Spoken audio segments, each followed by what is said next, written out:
Bismillahirrahmanirrahim. Assalamualaikum warahmatullahi wabarakatuh. Selamat pagi mahasiswa semuanya. Baik, hari ini kita akan lanjut materi kita pada pertemuan yang keempat, yaitu membahas tentang utilitas barang yang dikonsumsi. Nah, pada pertemuan kali ini kita akan membahas beberapa subtopik seperti kebutuhan itu dalam Islam sebenarnya seperti apa, dan utilitas itu sebenarnya dalam Islam seperti apa gitu. Oke. Pertama kita lihat dulu kebutuhan dalam Islam itu seperti apa. Yang jelas bahwa ketika bicara kebutuhan, maka kebutuhan ini adalah segala sesuatu yang harus dimiliki setiap manusia untuk mempertahankan hidupnya dan memperoleh kesejahteraan serta kenyamanan. Maka jika kebutuhan manusia tidak terpenuhi, keberlangsungan hidupnya akan terganggu. Nah, ini konsep yang tentunya berbeda dibandingkan dengan konsep keinginan. Kalau keinginan itu sesuatu yang kita harapkan, tetapi ketika tidak terpenuhi, maka kehidupan kita tidak akan terancam. Berbeda dengan konsep kebutuhan. Ketika kebutuhan kita tidak terpenuhi, maka kelangsungan hidup kita akan terancam. Seperti yang sudah kita bahas pada pertemuan sebelumnya, misalnya kebutuhan dasar ada sandang, pangan, dan papan. Ketika kita hidup butuh makan, maka tentunya ketika kita tidak memperoleh makanan, makanya keberlangsungan hidup kita akan terganggu. Ketika kita hidup butuh tempat tinggal, ketika kita tidak memperoleh tempat tinggal, maka tentunya hidup kita akan terganggu. Nah, itu dia konsepsi kebutuhan dalam ekonomi Islam.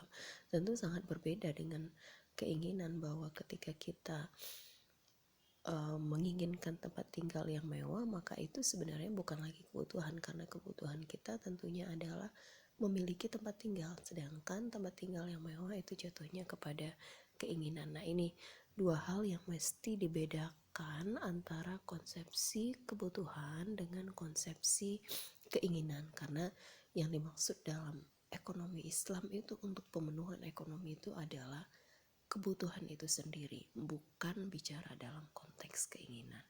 Nah, terkait dengan kebutuhan, Abraham Maslow sudah menjelaskan tentang hierarki kebutuhan Abraham Maslow. Ada 5 kebutuhan menurut Abraham Maslow. Yang pertama itu physiological needs, ada safety needs, ada social needs, esteem needs, dan self-actualization needs. Nah, kita bahas satu persatu. Pertama, physiological needs atau kebutuhan fisiologis. Pada kebutuhan fisiologis ini yang dimaksud oleh Abraham Maslow adalah kebutuhan dasar manusia seperti sandang, pangan, dan papan, maka ini masuk ke dalam kebutuhan fisiologis. Nah, kebutuhan fisiologis merupakan kebutuhan dasar. Kenapa? Karena kebutuhan ini merupakan kebutuhan pertama yang harus dipenuhi oleh manusia gitu. Manusia tidak akan memikirkan pemenuhan kebutuhan yang lainnya sebelum manusia memenuhi kebutuhan dasar ini. Contoh ya seperti yang tadi, ketika kita tidak memperoleh makanan, maka kita mungkin tidak akan bisa melakukan aktivitas yang lain begitu. Ketika kita tidak mempunyai pakaian, ketika kita tidak memiliki rumah, maka tentunya kita tidak akan bisa melakukan aktivitas-aktivitas ekonomi yang lain. Itu yang dimaksud dengan physiological needs atau kebutuhan fisiologis. Lalu setelah kebutuhan fisiologis ini terpenuhi, sebagaimana yang dijelaskan sebelumnya bahwa ada kebutuhan safety need atau kebutuhan akan rasa aman. Ya tentunya kita butuh tinggal di tempat yang aman, kita butuh bergaul dengan lingkungan yang aman begitu. Nah, keamanan ini tentunya menjadi kebutuhan kita. Ketika kita tinggal di tempat yang tidak aman, maka tentunya sebagai manusia kita akan mencari alternatif pilihan tempat tinggal yang lain. Nah, ini sudah lumrah begitu. Kenapa? Karena safety needs, kata Abraham Maslow, merupakan tingkatan atau hierarki kebutuhan manusia setelah kebutuhan fisiologis. Lalu setelah itu ada social needs.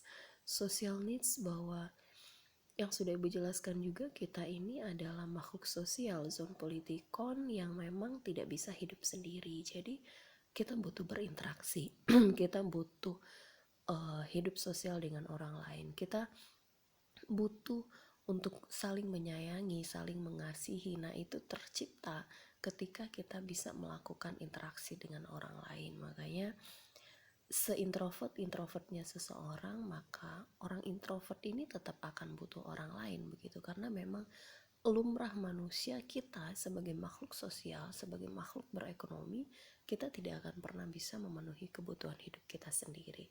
Ya karena tadi kita tidak pernah bisa memenuhi kebutuhan hidup kita sendiri. Mau makan saja, meskipun kita masak, yang mau kita masak tetap kita butuh orang lain, alat buat masak kita tetap kita beli dari orang lain. Nah, makanya tidak akan pernah ada makhluk ekonomi atau manusia yang melakukan aktivitas ekonomi bisa memenuhi kebutuhannya sendiri. Kata Abraham Maslow, kita butuh yang namanya social needs.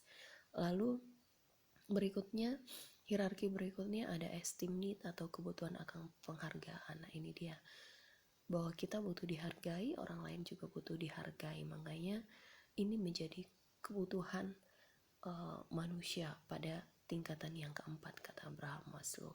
Dan yang paling atas ada self actualization need atau kebutuhan untuk aktualisasi diri. Nah, kita perlu punya ruang, perlu punya tempat untuk mengaktualisasikan diri, karena setiap orang pastinya punya kemampuan, punya kelebihan masing-masing. Nah, kemampuan dan kelebihan itu perlu ditempatkan pada ruang yang tepat. Nah, inilah kata Abraham Maslow, bahwa hierarki kebutuhan itu manusia akan mulai memenuhinya dulu dari kebutuhan paling dasar, dari kebutuhan fisiologis tentunya. Nah, ketika kebutuhan fisiologis sudah terpenuhi, maka akan naik kepada kebutuhan safety need.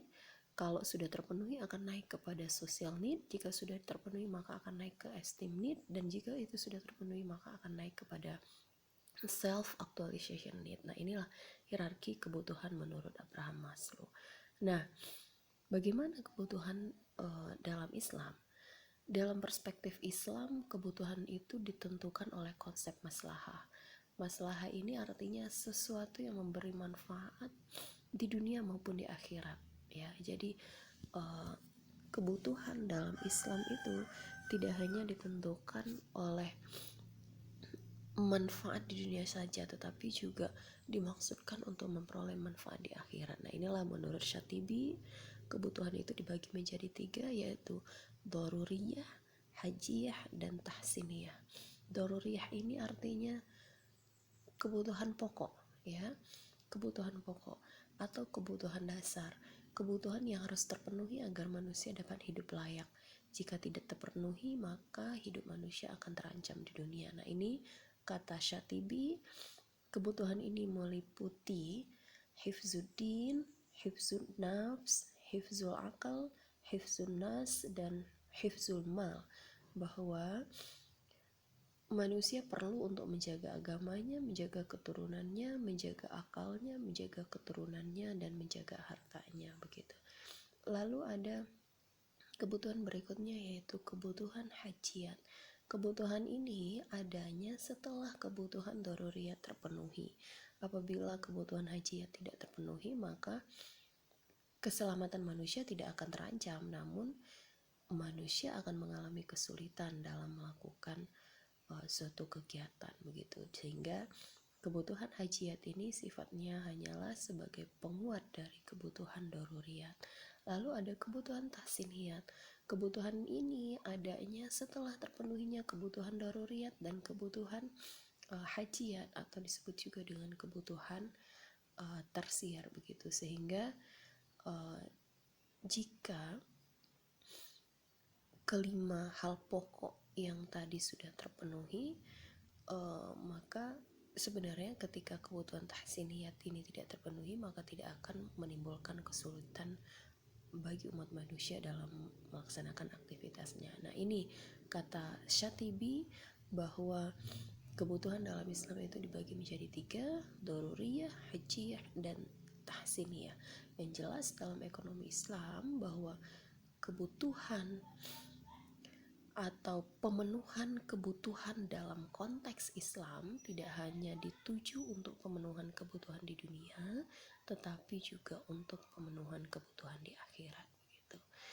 Lalu ada maslahah dan utilitas. Tadi sudah kita pahami bahwa maslahah ini merupakan tujuan dalam ekonomi Islam, yaitu kebahagiaan di dunia dan di akhirat.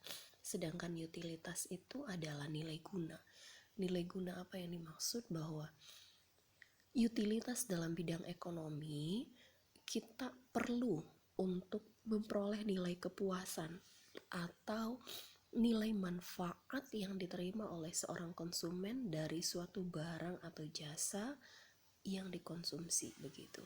Jadi kepuasan itu merupakan penentu apakah sebuah barang lebih disukai atau tidak disukai dibandingkan dengan barang lain, sehingga kita akan bisa melihat kira-kira barang A apakah utilitasnya lebih dibanding barang B ataupun sebaliknya begitu, sehingga kita bisa tentukan apakah barang A yang kita konsumsi itu lebih memiliki nilai guna ketimbang dengan barang B begitu, atau mungkin sebaliknya. Sehingga ketika bicara utilitas, kita bicara tentang nilai guna, kita bicara soal kepuasan, apakah barang-barang yang kita konsumsi memiliki nilai guna, memiliki kepuasan yang diterima oleh seorang konsumen. Nah, itu yang dimaksud dengan konsep utilitas. Nah, perlu dipahami bahwa ketika kita dalam konsepsi ekonomi Islam, maka pilihan-pilihan yang bisa kita lakukan hanyalah atas barang-barang yang halal begitu, sehingga kita bisa menentukan nilai guna mana yang lebih baik. Kita bisa memilih barang A dibanding barang B atau barang B dibanding barang A itu kalau seandainya barangnya sesama halal.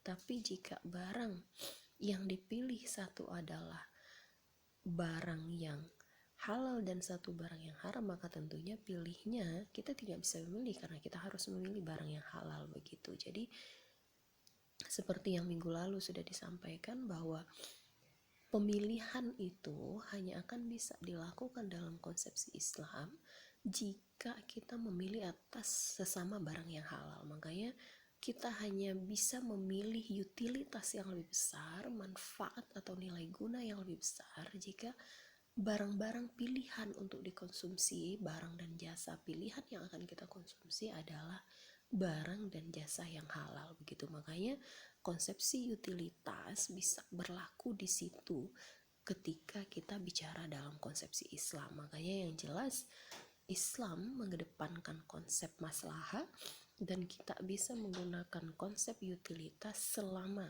barang yang dipilih itu adalah barang-barang yang halal saja begitu. Nah, inilah beberapa pemahaman penting yang perlu mahasiswa pahami tentang konsep utilitas barang yang dikonsumsi dalam ekonomi Islam begitu. Lagi-lagi bahwa ketika kita dihadapkan antara barang yang halal dan barang yang haram, maka konsep utilitas ini kita tidak bisa memilih karena kita harus memilih yang halal, tetapi utilitas akan bisa berlaku ketika kita dihadapkan atas pilihan-pilihan barang yang halal, maka tentunya di sana kita boleh memilih barang-barang yang utilitasnya lebih besar begitu. Nah, demikian saja materi kita pada hari ini. Terima kasih. Assalamualaikum warahmatullahi wabarakatuh.